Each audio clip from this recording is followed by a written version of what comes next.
Ladies and gentlemen, good day and welcome to Q1FY27 earnings conference call of Lumax Industries Ltd. As a reminder, all participant lines will be in the listen-only mode, and there will be an opportunity for you to ask questions at the end of today's presentation. Should you need assistance during this conference, please signal an operator by pressing star then zero on your touchtone phone. Please note that this conference is being recorded. Before we begin, a brief disclaimer. This conference call may contain forward-looking statements about the company which are based on beliefs, opinions, and expectations of the company as of the date of this call. These statements are not the guarantees of future performance and may involve risks and uncertainties that are difficult to predict. I would now like to hand the conference over to Mr. Deepak Jain, Chairman and Managing Director of Lumax Industries Ltd. Thank you, and over to you, sir. Very good morning, everyone. I hope everyone is doing well along with me. There is on this call today Mr. Anmol Jain, the Joint Managing Director of the company, Mr. Sanjay Mehta, Group Chief Financial Officer, Mr. Ravi Teotia, the CFO of the company, Mr. Naval Khanna, the Corporate Head of Taxation, and Ms. Surabhi Chandna, the Group Head of Investor Relations and Value Creation, along with the Investor Relations Advisor, SGA. We updated our financial results and earnings presentation on the stock exchange and the company's website. I hope everybody has had an opportunity to go through the same.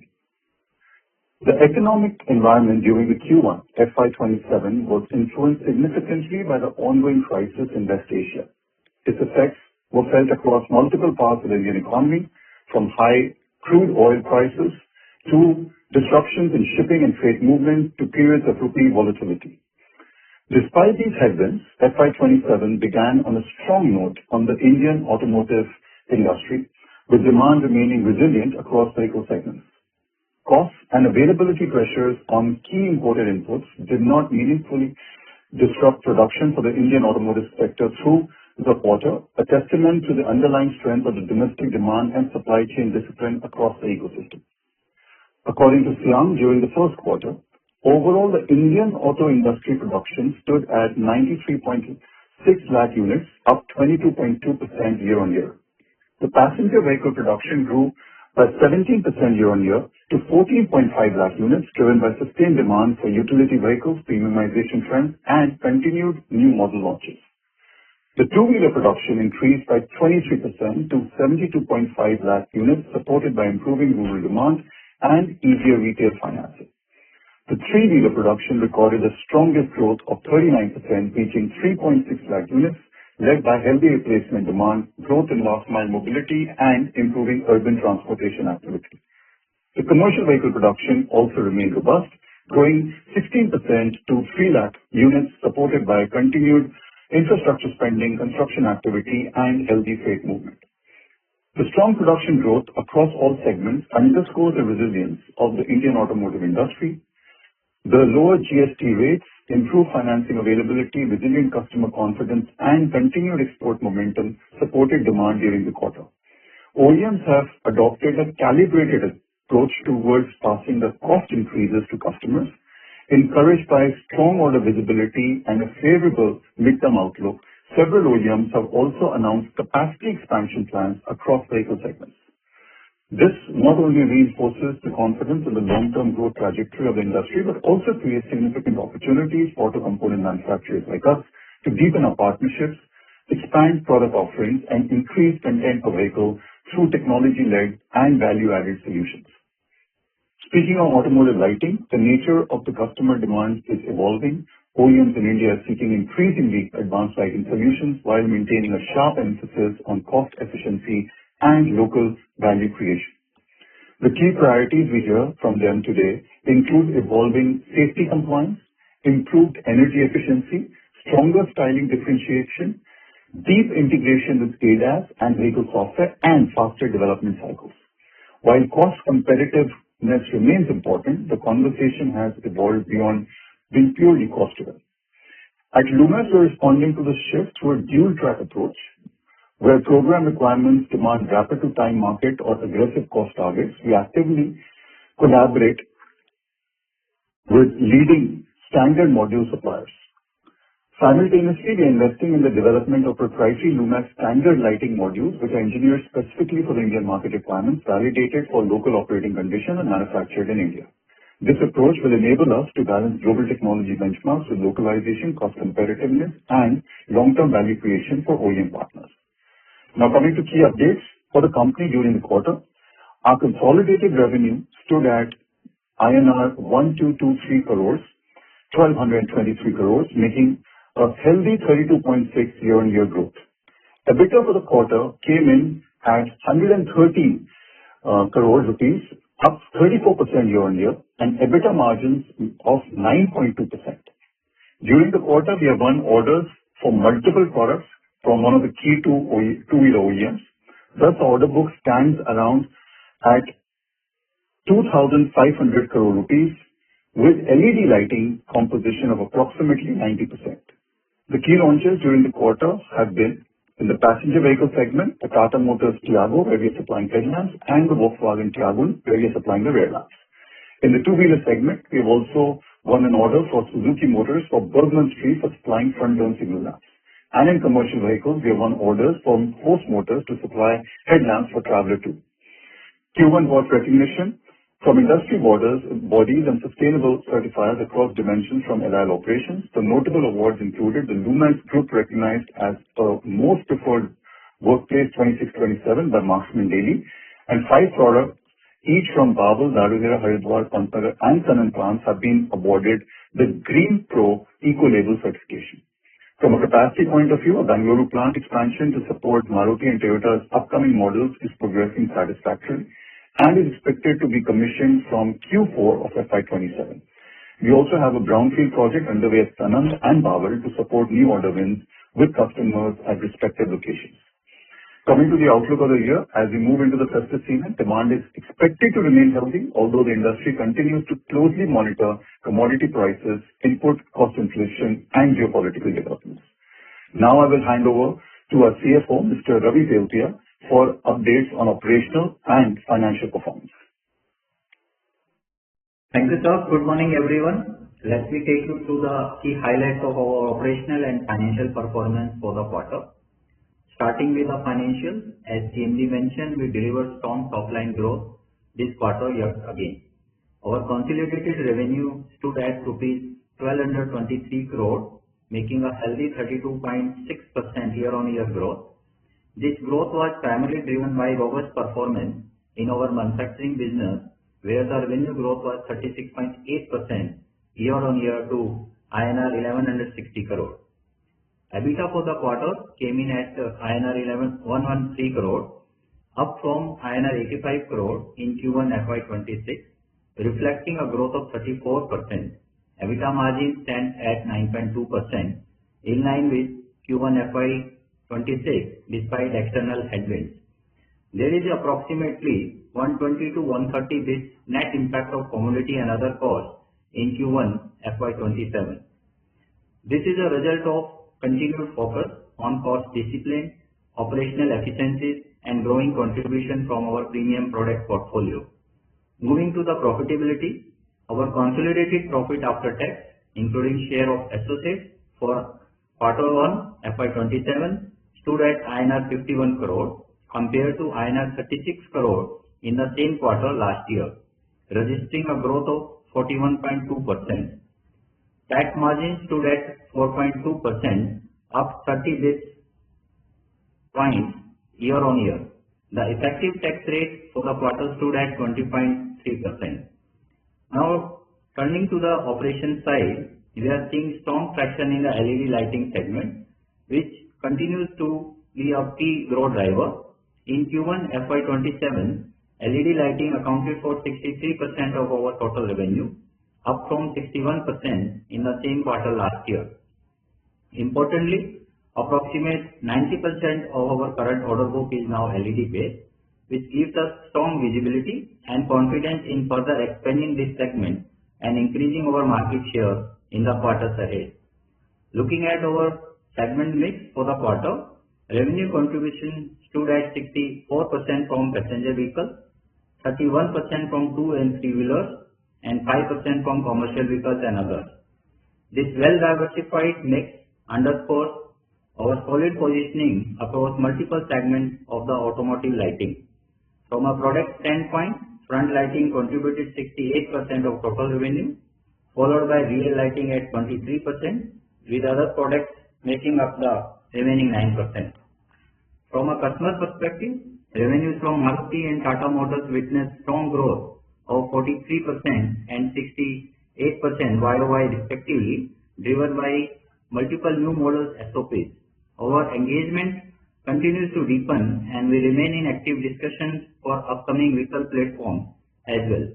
At the same time, we also witnessed healthy business growth from TVS Motors, reflecting focus on customer diversification. Coming to CapEx, as mentioned earlier, our ongoing CapEx plans are progressing well and remain aligned with future growth requirements and customer commitments. For FY27, our CapEx guidance updated to INR 200 to 250 crore, mainly due to new order wins. Our net long-term debt as on 30th June 2026 stand at INR 209 crore. With that, we now open the floor for questions. Thank you once again.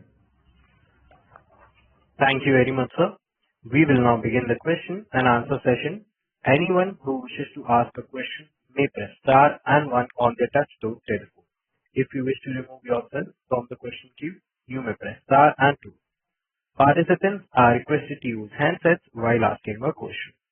Ladies and gentlemen, we'll wait for a moment while the question queue assembles.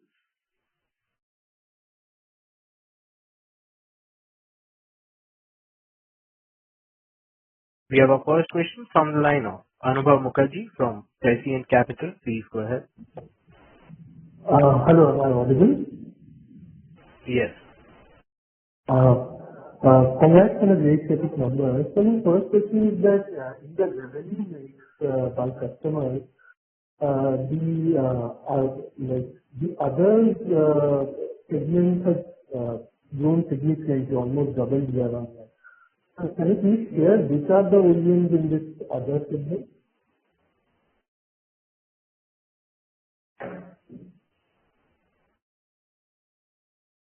Sorry, there was one was not clear. Can you repeat, please?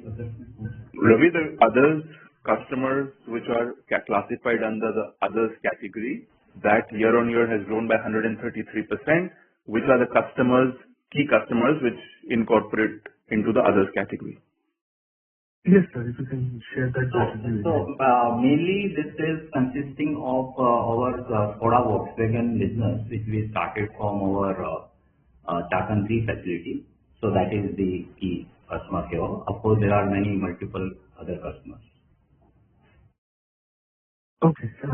And sir, in the two-wheeler segment... sorry to interrupt you, Anubhav. Can you please use your handset? Your voice is quite muffled. Actually, I'm using my handset. Hello. Okay. Is this better? Yeah, please go ahead with the question. Yeah. Sir, apart from HMSI and Hero, sir, which are our key two-wheeler customers? I'm asking this because the overall growth in two-wheeler seems to be higher than the growth combined from these two OEMs. So the company is catering to almost all the two-wheeler manufacturers. Apart from HMSI and Hero, which are significant customers, the company also continues to cater to Suzuki two-wheelers, Yamaha Motors, as well as TVS, as the entire landscape of two-wheelers. But a significant growth is expected to come from HMSI going forward, which is also reflected in our order book. Yes, sir. Thanks. I'll get back in the queue. Thank you. A reminder to all participants, if you wish to ask any questions, you may press star and one on your touchtone phone. Anyone who wishes to ask a question may press star and one. We have our next question from the line of Sanjay Shah from KSA Securities. Please go ahead. Yeah. Good morning, gentlemen, and thanks for the opportunity. Sir, congratulating on the numbers and the growth what we have shown in this Q1. My question was regarding our last call when you highlighted upon some strategic shift that is trying to prepone recoveries via monthly amendment. can you highlight upon, because still even our penetration on LED is moving higher, our tech-led approach, localization approach, economies of scale, still our margins, we are not that satisfied because we are still below 10%, which we highlighted to grow from here on. So what is the strategy, sir, about that? So let me come in here. I think number one, when it comes to realizations, we had talked that we are hoping that some of the OEMs, because there was a massive volatility on specifically the electronics buying and the commodity prices went through the roof, we were hoping that monthly amendments is something which the OEMs agree upon. However, that has not happened for most of the industry. I believe only commodities like aluminium was something they were willing to give, which does not affect this company. So as of now, we are still looking at quarterly or 6-monthly amendments. And as a result of that, as Ravi mentioned, when it comes to the margin, there is almost 150 bips margin reduction in quarter one, primarily due to these recoveries not having realized in quarter one.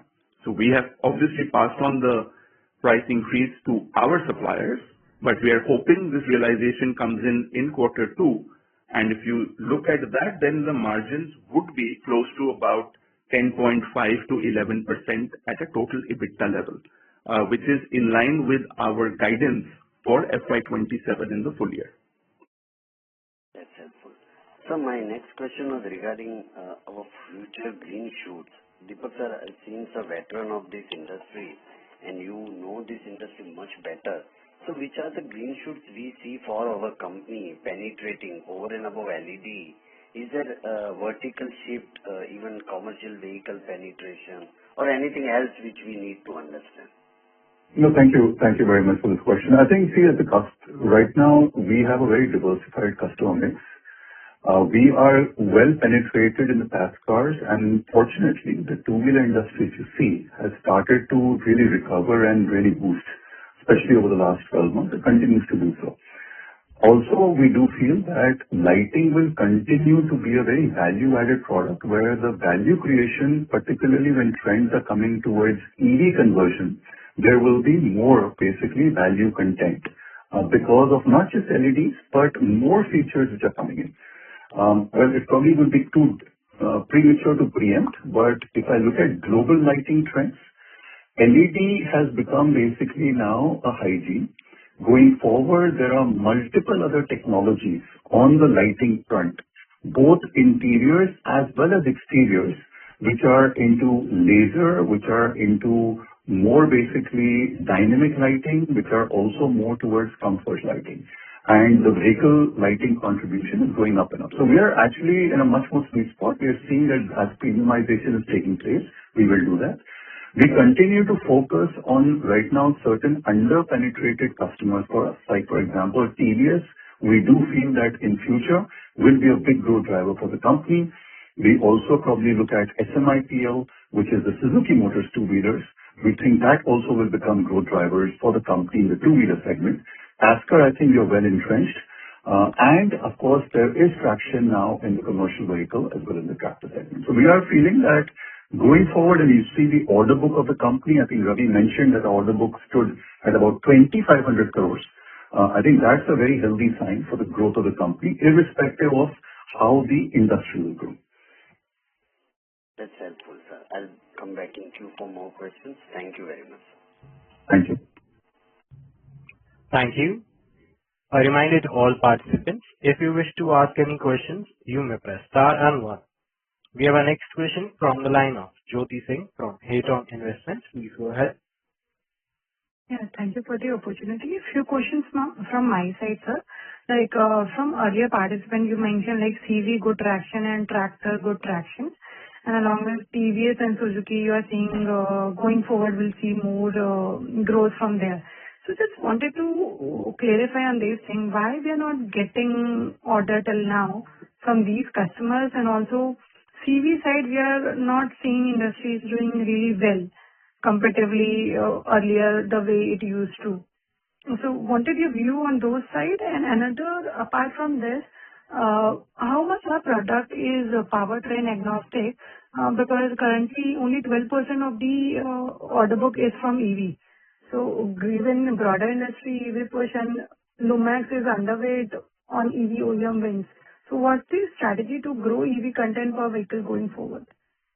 Okay, thanks, Jyoti. I'll just take this question. So first and foremost, the lighting is powertrain agnostic, right? So irrespective, you make EV, ICE, CNG, so the lighting goes in. But in the EV space, as vehicles continue to become more and more electric, be it pass cars or two-wheelers, they would need more energy efficiencies and lightweighting, and hence the value creation on the lighting product on the vehicle has a much more bigger opportunity.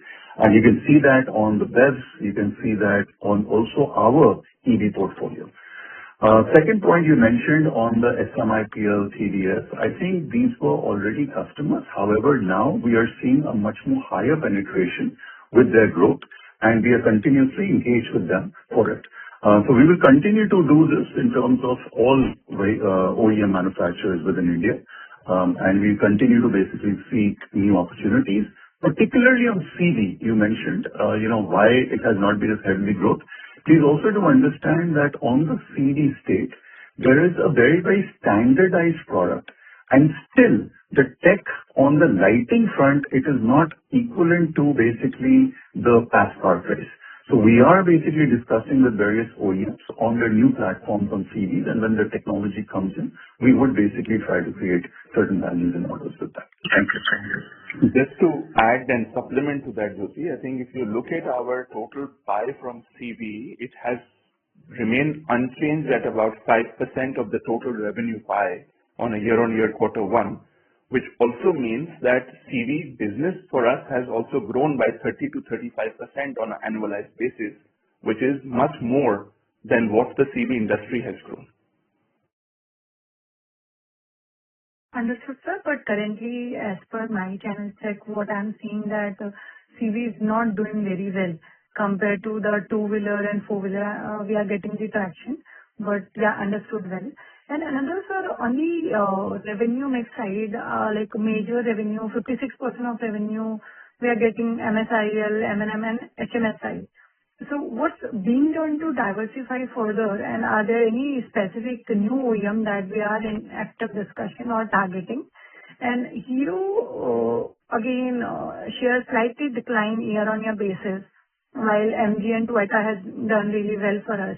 So any read on the underlying customer value dynamic or two-wheeler softness versus PV strength in your portfolio? I think for me, what is important is our wallet share across the customers. The quarter-on-quarter changes with respect to the revenue are just an outcome of the product mix. It is not that the wallet share has increased. On the contrary, specifically for 3 or 4 customers, Maruti Suzuki, our wallet share is likely to go up significantly, which is reflected into the order book. From less than 30% today, we are looking at probably a 35 to 40%.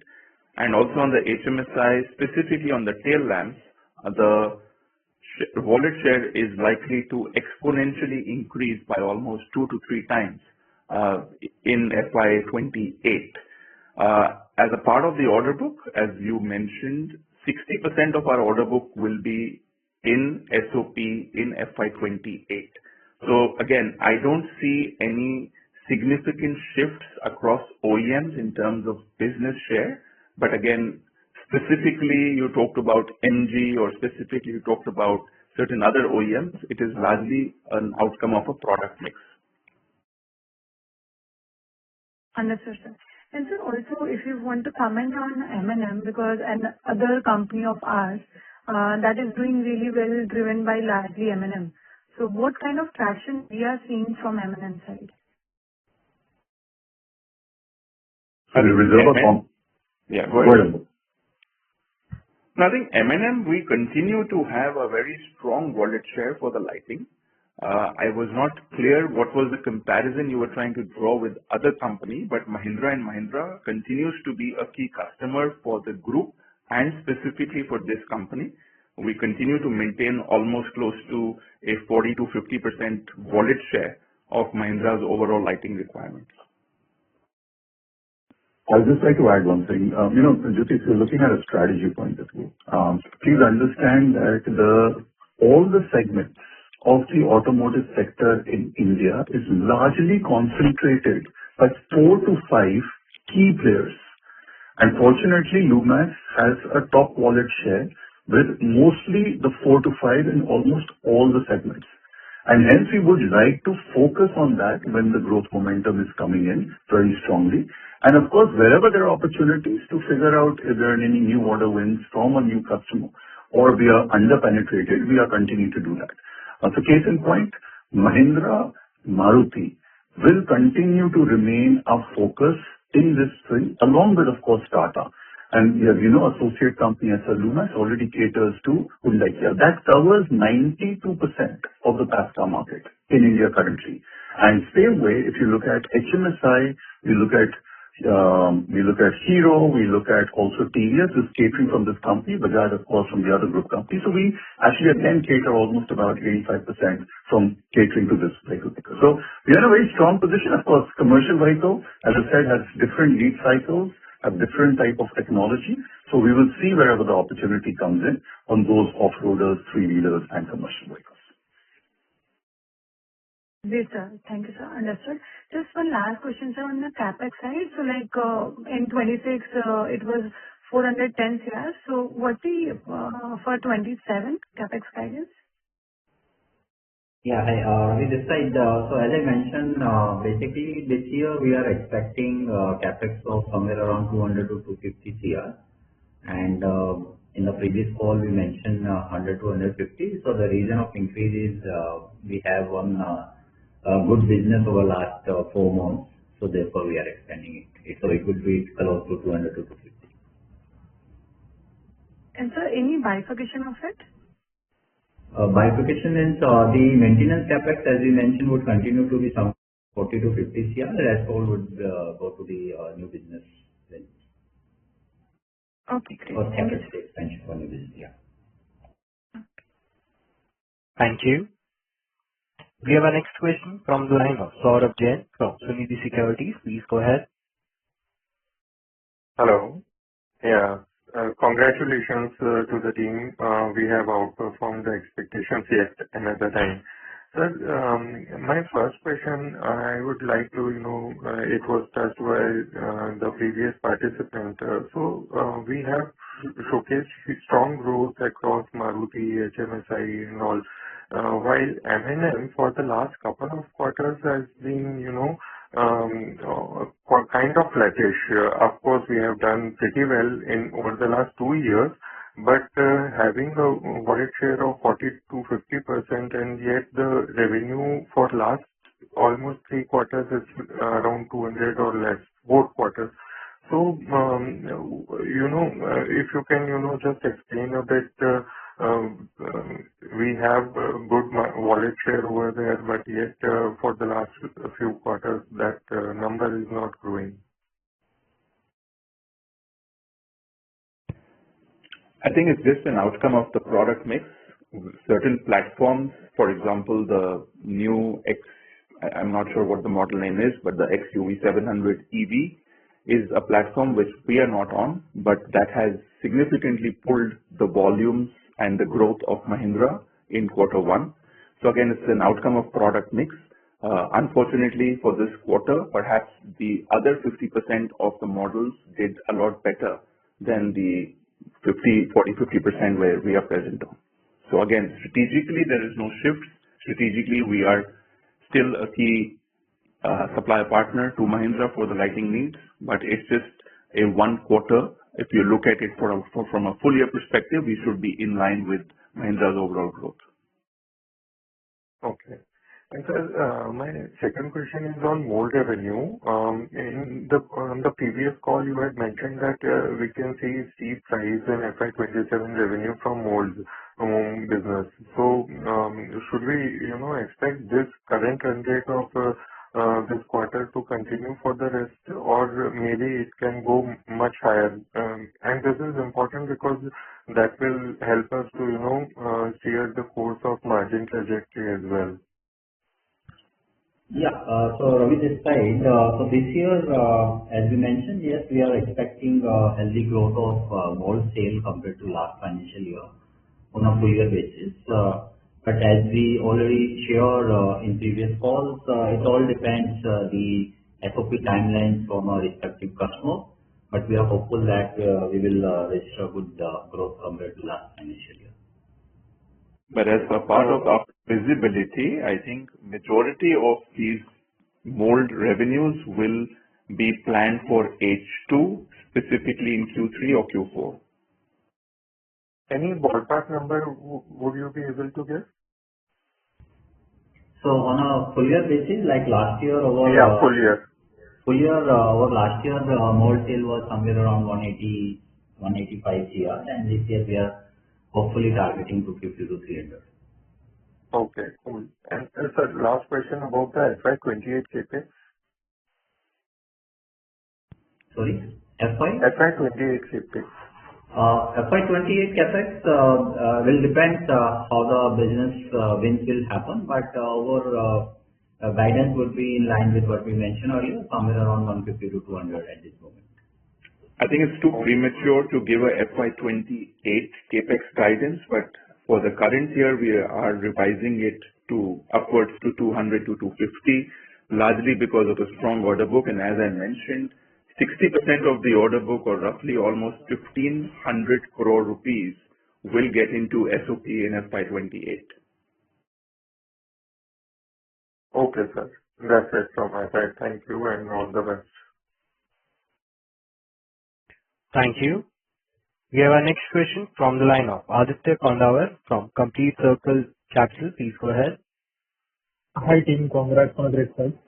My first question was, if we have any guidance for the next 2, 3, 4 years, what kind of a revenue growth rate or a PAT growth rate we are looking at. And my second question was, I was just looking at this new car, 2027 Audi Q9, and basically the lights have built-in projectors. So, for example, if you give a right indicator, you would see the exterior ground projectors or exterior, ground figures coming up. So this is what you had hinted towards, the future of lighting, and just wanted more color on that. What are the various technologies that are working around the world and some of the technologies that we are working on? Thank you. So I'll take the first part of the question, which is more of a 3 to 4 year horizon. I think we are quite confident to deliver in almost above industry growth over the next 3 to 5 years. Our CAGR continues to be between 15 to 20%. Largely, this growth will be not just volume-led, but also, as you mentioned, new technology-driven. So from a current base of, let's say, 4,500 to 5,000 crores, we should be looking at probably a 9,000 crores or upwards revenue in FY 30-31. Again, in terms of margins, I think we are safe to say that current year forecast remains intact, which is anywhere between a 10.5 to 11% EBITDA. And 3 to 4 years, I think our endeavor is to hit the teen EBITDAs upwards of 13% or so. Regarding the second question. So that's my take on the first part of the question. On the second part of the question, again, my only 2 cents is that yes, these are very advanced technologies in the lighting. Do we have access to these technologies? The answer is yes. Our check center is working on these technologies with Stanley as our lighting partner. They also have these technologies. However, these technologies, for it to come into the Indian context at a reasonable price point, we still feel that it's a little far-fetched. Usually the technology of lighting goes from the top-end premium segments going down to a more mass market segment. So while we have access to these technologies, I do believe it will still be a couple of years before we start seeing them on the Indian models. Okay, that's helpful. Thank you. Thank you. We have our next question from the line of Apurva Mehta from AM Investments. Please go ahead. Congratulations on great set of numbers. Sir, just wanted to know about the localization thing. We were at 30%-35% of localization. Where do we see in next 2 years our localization thing to happen? And this would help us to be more resilient, and it would be more predictive about margins also. So can you throw some light on that? Yeah. Ravi this side, Mr. Pova. So in localization, primarily the focus is on the electronics. And as we shared, electronics has primarily the 4 key components. One is the LED module. On that side, some of the projectors are getting localized gradually, which we see that in next 2 to 3 years. The second part is the SMT, which is already 100% localized, which we are running our independent plant over here. The bare PCB, which is also started localizing, and we foresee that in next 2 to 3 years down the line, this will further increase from current 40-50% to say 70-80%. And the last one is the connector, which is still at a very small number of localization, around 20%, which we foresee that will also further go to somewhere around 40-50%. So with this, the localization in next 2 to 3 years down the line, we are expecting. And based on the currency and the import benefits, we foresee that somewhere around 70 to 90 bits gain will definitely flow into the business. On the localization one, it will be all in-house, or we will be outsourcing all this localization? So can I come in here, Ubhay? This is Deepak Jain here. Yeah. So, it's a great question. As technology and lighting will shift, particularly driven by higher electronic content, I think the localization will continue to remain, although key priority, but also a challenge. I'm hoping that the next 4 years, there will be certain, let's say, ecosystems on electronics in India, which will be done. We cannot do everything in-house. We will be doing mostly assemblies and certain critical processes in-house. However, when it comes to electronics, ICDs, all that, we continue to do that. And a classic example is the PCB barebacks, which was basically done a very, very big localization effort by the government of India. However, as the technology changed, we had to go through complex 7, 8, even now we're talking 9 layers. And in that, again, the import dependency came about. And I think the laminates, if you have heard recently, is on an acute shortage. And because of that, again, there is a lot of import. So it will continue to do that, but the company is prioritizing localization along with customers. To your question, we will continue not to keep on doing insourcing. We will continue to work with supplier partners who will be having a much more localized capability. And our processes, certain technology interventions and certain processes which we do on injection, surface treatment or assemblies will continue to do a lot of localization. Last point being on tooling, there is also impetus to try and do tool localization. As you know, all our toolings are imported right now, but currently we are finding a challenge in the Indian tooling ecosystem, and we're trying to look at it. But if you will have to look at it maybe a 20-30 kind of a visibility, where definitely we will continue to focus on our localization improvement content. Any sourcing from China, which is, everybody is trying to source from China, or tools or, stuff like that, which is far cheaper than, what we want to source from any other thing? Yeah. So we actually do source a lot from China, and as the whole supply chain does, but we're also cognizant of the fact of the risks. We continue to actually now in our engineering drawing look at alternatives trying to China, but the cost competitiveness of China continues to be one of the key highlights why we source from there. Rather, the group has actually recently opened the office in China for basically it's a global resource center to see how we can basically do a lot more kind of diligent trading with China. But that's one part of it. But the intent for us is to become more and more cost competitive, either by sourcing more competitively, importing more competitively, or by basically localizing. But in the future, we will be localizing more and more as a priority. And on the competition side, how do we see, intensity? Because of new technologies, are there fewer competitors or the competition is still intense? No, the competition intensity will increase and will enhance as Bharat goes through that Viksit Bharat journey, as India market will continue to become the number 3 market in the world for the auto sector. The economy will grow. There will be more players which will be coming in. However, as I said, our youth strategy is very simple. We want to dominate the industry by being very, very embedded with the top 4, top 5 of every sector OEMs. And as you see, the auto industry I mentioned before, they're highly concentrated. They're 80%, 90% market share. So even if new players come in, it will be very difficult for them to actually gain. They may take a few percentage depending on that. So that's our strategy, but the competition intensity will increase in this product line. And on the HVAC, can we throw some light? Where do we stand currently? And are we, Honda was one of our customers. Are we going for any other customers or, getting this can be a bigger revenue stream for us over the period of time? Anmol, you want to come in?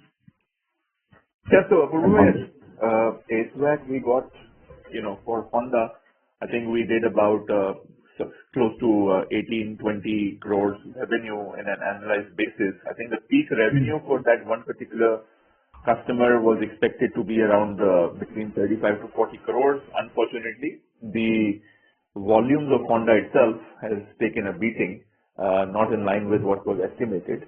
I think it's a longish game. I think right now we want to focus on the lighting. There could be some opportunities in other OEMs, but I would not like to comment on that because I still feel it's quite distinct for HVAC to become something materially significant. Great. Thanks, and wish you all the best. Thank you. Thank you. Thank you. We have our next question from the line of Viraj Kacharia from Simple. Please go ahead.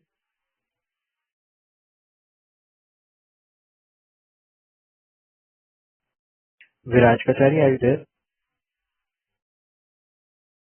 Viraj, are you there?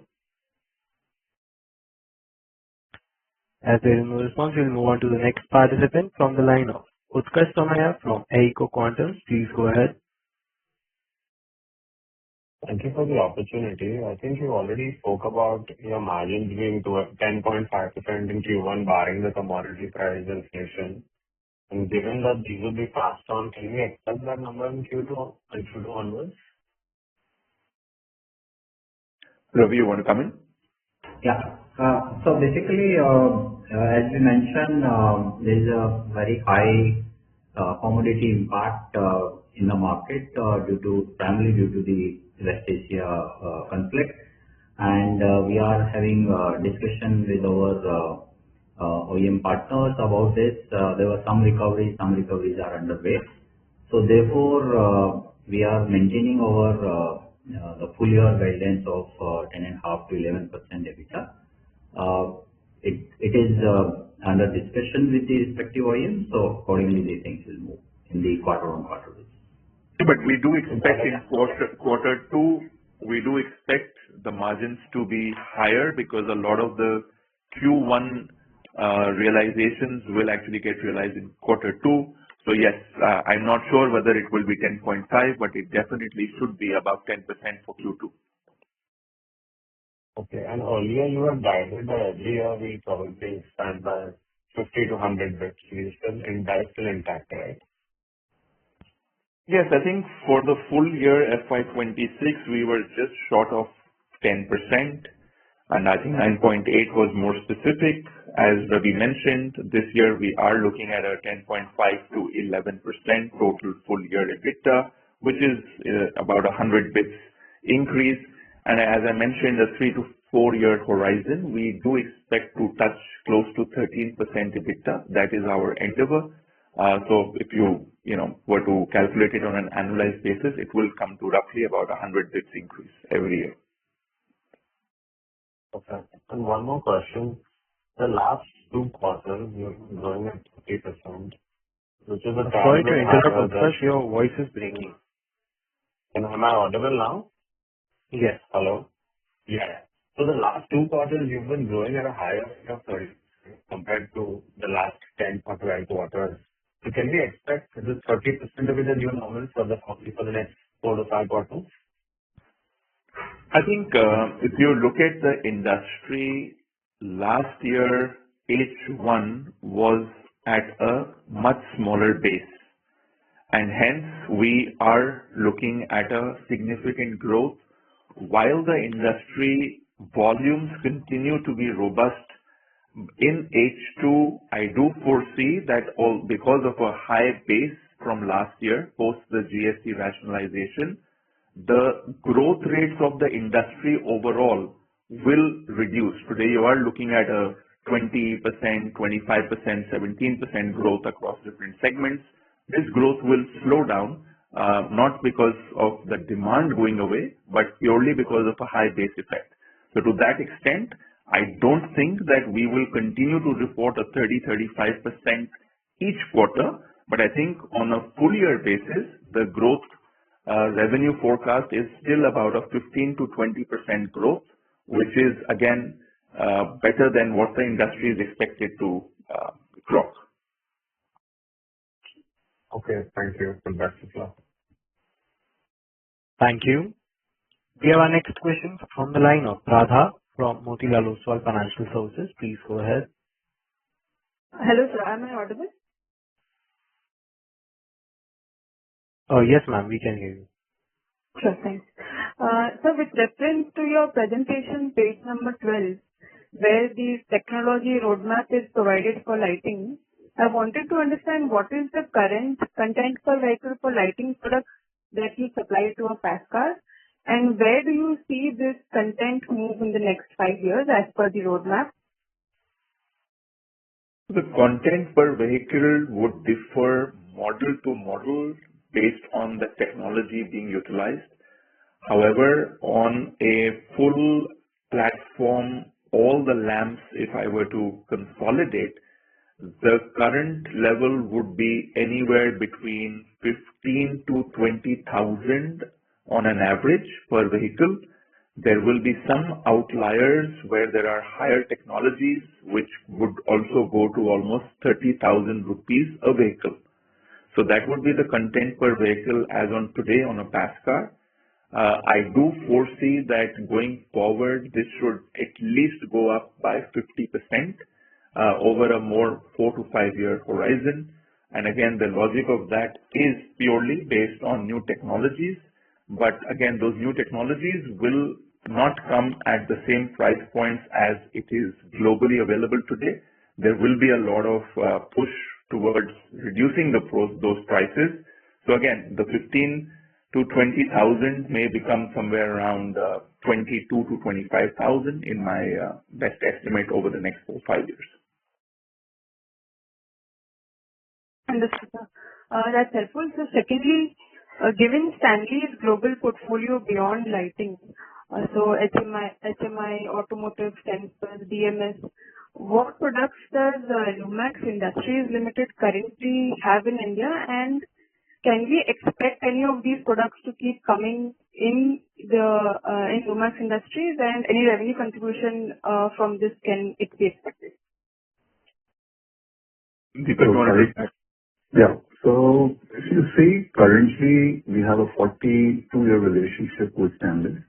It actually is on all lighting products which Stanley makes. Stanley actually, if you see, majority of its revenues, actually close to about 75% is coming in from automotive lighting. Over the time, they have actually also kind of diversified and got into LED manufacturing, consumer lighting, street lighting, and certain basically sensors as well as certain applications which are more towards the UV lighting. This is a very different domain for India, although we have our joint venture agreement for all the products, but we will continue to evaluate based on Stanley's India guidance for the global businesses. So currently we are doing only lighting. HVAC was one of the products which we were just discussing on the call, which had come in for Honda's particularly four-wheeler requirement.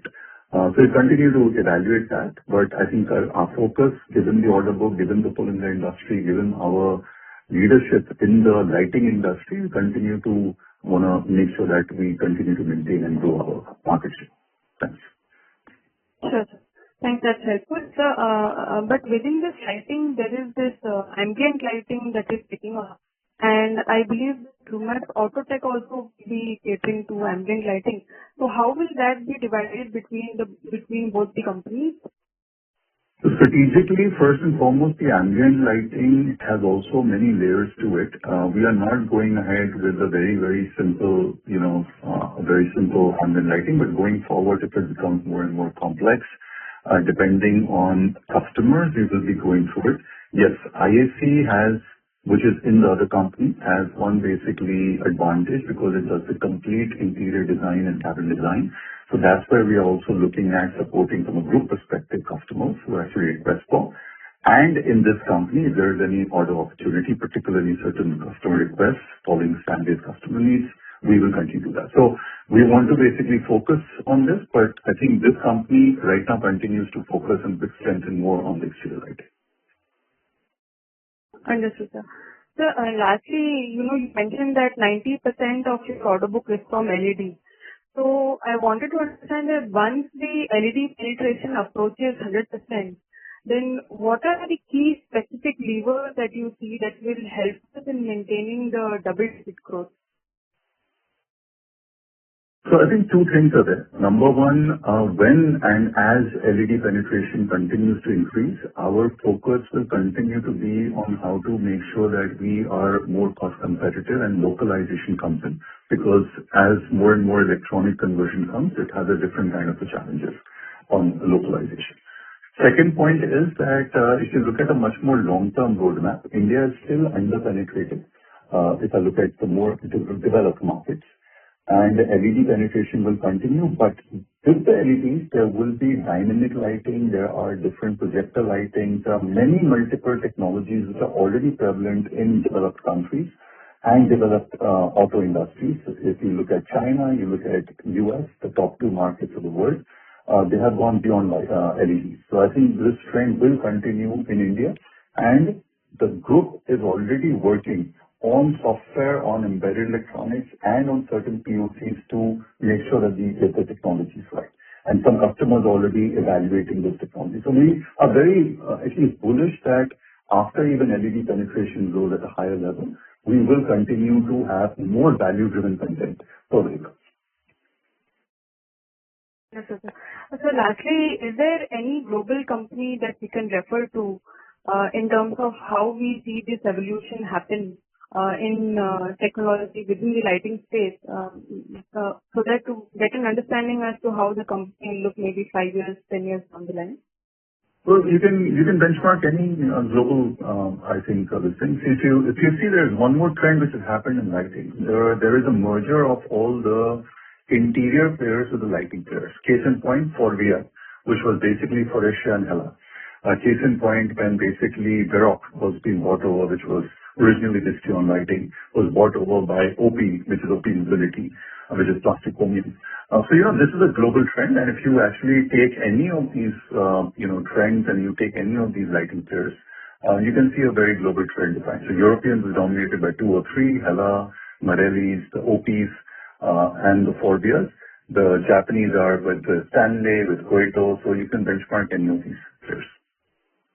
Understood, sir. Thanks and all the best for the team. Thank you. Thank you. We have our last question from the line of Viraj Kacharia from Simple. Please go ahead. Yeah, am I audible now? Yes. Yeah. So, sir, just extending on the previous participant question. See, if I have to look at this company, say, next 5, 7 years, would the primary segment be majorly lighting solution driven? Or you think over a period of time, just how we've seen in our another group company, Lumax Autotype, we will see a range of other products being added. And why I'm asked this is, if you look at Stanley, electric mobility, they have launched this ECUs, not just for, LED control unit, but you also have ECU for air conditioner, you have ECU for heated and cold seats. So there are a range of other products also they have come out with. So I'm just trying to understand in terms of orientation of the two promoters for this company. How should one look at it over the next 5, 7 year kind of a horizon or more? So I think our visibility has given is, let's say, let's just talk about 2031. Anmol just talked about the revenue opportunity and the margin opportunity what this company can do. But this was primarily being driven by lighting products, which are there. If the market evolves to various other products, we will continue to do that as we have a very good relationship with Stanley. We have access to that technology. I think the key will be to make sure that we meet the customer needs through their localizations. A very small start was on HVAC, which was a Honda-driven need. Stanley supported that. It was a new product line. We made the investments. However, unfortunately, the Honda, where we were on that model, did not do well. So these opportunities will come on, but the focus will continue to remain is lighting, because we also do see a large opportunity for the lighting itself to grow in the India market. And just a related question, right? See, one of the interesting points you made is that the ecosystem will keep on evolving. While the technology further evolves, there's a limit to which you can do localization. But is there a possibility where, as your scale increases, complexity increases, you may want to capture a part of the component, value add, in terms of electronic subsystems, not just for the local market, maybe also for the global market. Any thoughts on those lines? Again, very premature to say. As I said, about 6 years ago, this company actually started with the SMT lines. We didn't have that orders, and now if you see, we are doing sizable revenues coming in to in-source from electronics from this plant, which is in Bawal. These opportunities continue to do so. As I said, the company and the group are very, very clearly and closely working with customers. We do see that there will be more software, more embedded electronics coming in lighting. There will be more dynamic lighting which will be coming through, and we will work on to get the best value creation within India. And again, as I said, it's a very open-ended question. The way ecosystems of electronics involved in India is still premature. OSATs are coming in. Those are still, again, premature. So we'll see how basically 5 to 7 years. I don't think currently the company has planned to get into small electronic components for the market. Okay, just two questions. See, on the competitive landscape, if I look at two-wheelers specifically, I think if I look at our own journey in the last few years, we've been able to get a sizable share from HSMI, and we are talking on similar lines with, say, TVS and Suzuki now. Can you give some color in terms of competitive landscape? Whom are we gaining share from? Any color on the market structure there? The competition in, as I mentioned, will continue to increase. We all know that, let's say, two-wheelers, there are 2 or 3 incompetent players. That basically, depending on the customer, we continue to gain some market share, particularly, as I mentioned, HMSI and TVS. So these are the basically 2 things. And of course, as I said, four-wheelers is very, very highly dominated by global players, not too many localized players here. And they are all basically putting up aggressive plans. So it will become a very, very intense competition going forward. Okay. Thank you and good luck. Thank you. Thank you. Ladies and gentlemen, that was the last question of the day, and I now hand the conference over to the management for closing comments. Well, thank you very much for joining today's call and your continued participation and guidance. We look forward to continue to answer your questions. If you have any further queries, you may get in touch with Surabhi or our investor advisors. Have a great day. Thank you for your support. Bye. Thank you. On behalf of Lumax Industries Ltd, that concludes the conference. Thank you for joining us, and you may now disconnect your line.